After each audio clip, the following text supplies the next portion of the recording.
Hello and welcome back to my channel. Today I thought I'd show you a few things about email headers. Email headers are very important. They're very crucial because they're the first thing your audience is going to see when they open your email. And I'm just going to show you some examples of really good ones. Like this one. This one is really simple. It's the product. It's simple text, one simple graphic behind it, a little shadow under it. It's eye-catching. This one is a little bit more involved, but it's got two graphics, again, simple text. So that's what we're going for today. So I'm going to teach you how to get started, how to design, how to customize, add text, even do a little animating. So let's get going. So to get started, of course, you're going to open Canva. Canva is totally free to use. There is a pro option that has some better stuff with it, in my opinion, but if you haven't created an account, go ahead. Now, if we are going to make a custom email header, they're all 600 by 200 pixels. You see I have that in the recents, but I'm going to type that in. And this will match any kind of template we have. So let's go ahead and pick a template. That's a great place to start. And in our case, let's do a summer sale. So I'm going to type in summer sale, and it is giving me a whole lot of summer sale templates. And I want to use this one, because I see all kinds of things I'd like to change, but I see all kinds of things I like too. The first thing I want to do is customize the background.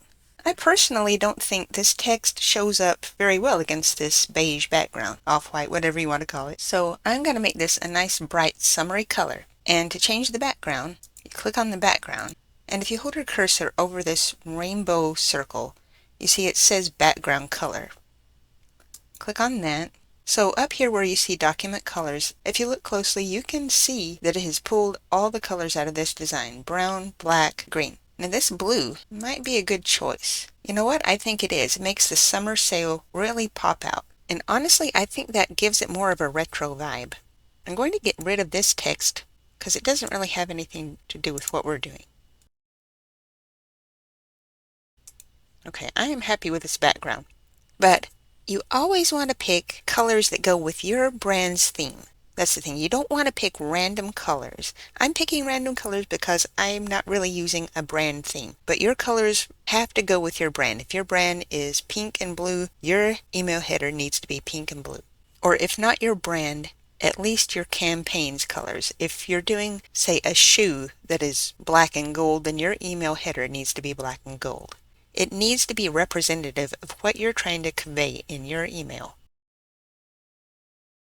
Now let's add and edit some text. So summer sale is good, but it needs to tell what the sale is. So let's put up to 50% off. And to add text, you go over to the text box and add a text box. And let's type up to 50% off. Now first, we need to make sure this text stands up well against the background. That's why I chose this blue background, because it worked well with this summer. I don't personally like this font, and I definitely don't want up to 50% off with it. But this font is kind of fancy. It is kind of scripted. It looks like cursive to me. So let's do one a little plainer with it. Now I generally find that a sans serif font goes well with a serif font. A serif font is going to have these little embellishments on it. You see the sticks, the lines on the end of each letter. So let's try that. Let's pick a good serif font to go with this sans serif font. Okay, DM serif display I think looks pretty good. Let's make our up to 50% off match it. But in this case, I don't want it as big as sale, so there's three ways we can shrink it. We could type in a different size. We can use this plus and minus to shrink it until we're happy with it. Or we can grab these circles, these nodes, and just drag it until it's smaller. These tools, this curvy one rotates it, and this cross moves it. So let's move it here. And if we wanted a different color, say we wanted it white, up here the A with the rainbow line under it will change your text color. So let's click on that. And maybe not white, maybe this off-white that's in the word summer. Now maybe we think this black is a little harsh. Let me show you how we can fix that. Let's take it and click on this brown that's at the back of summer. But if that is a little bit too muted, let's give it an outline. So I've clicked on that and I'm going to go to Effects and give that an outline. So under Style, which is at the top of Effects, here is Outline. Now I think that line is a little bit too thick. So I'm going to go to Thickness and scroll it down. But if I wanted this color, the color of the outline, to be a different color, I could. I can choose my own color. So add a new color. I can make that color anything I want. I can slide it up the rainbow and move this around. Now I think that's kind of gross, but this is just example. I can pick purple and slide that around. Now let's take that off of there. Now this summer is just an image, but I can change the colors that go in this image. I think I'll leave it as it is, but I want to show you. This color goes with the background, this goes with the middle, and this goes with the top. So I can change any or all of these. Let's change the white. So I'll click on the white, and let's make it black. Alright, that's what that looks like. Let's change it again. That's what it looks like with green.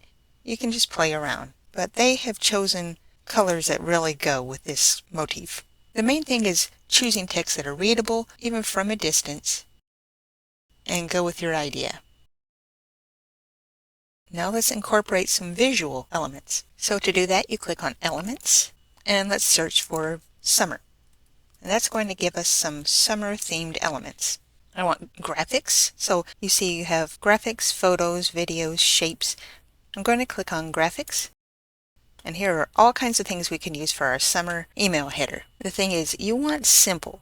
You don't want to overcrowd this. So let's just choose one. How about a beach ball? Okay, put that on there and take these nodes, make it bigger. But this blue is the same color as the background, or very close. It's hard to see it. So I'm going to click on the blue and let's make it green or even brown. That's kind of cute. It gives it a Neapolitan look. Maybe a graphic on the other side. How about the palm? Similar to what we had before, but let me show you a trick. If I click flip, it's going to give me the choice of flip horizontal, which looks good, or flip vertical, which turns it upside down. Let's backtrack and flip it horizontal. Now it looks like it's coming out of the side of it. And another thing we can do, see it's overlapping this summer graphic. I'll click on that, click position, and it's showing me all the layers. I can either drag this under the word summer and it's going to go behind it, or what might be a little easier, because that was on layers when we did that, I can go to arrange and click backward, and that's going to go behind it. What might be even easier is right click on it, go to layer, and then you can send it back. I think that looks pretty good. Now I'm going to show you how to animate the whole thing. And if this bar gets in the way, you only have to click this arrow and it hides. So to animate it, I'm going to select the entire box, and I did that by clicking outside on the gray above it and just drawing a box, and that makes all this bar come up. Click on Animate, and I can animate any of these elements.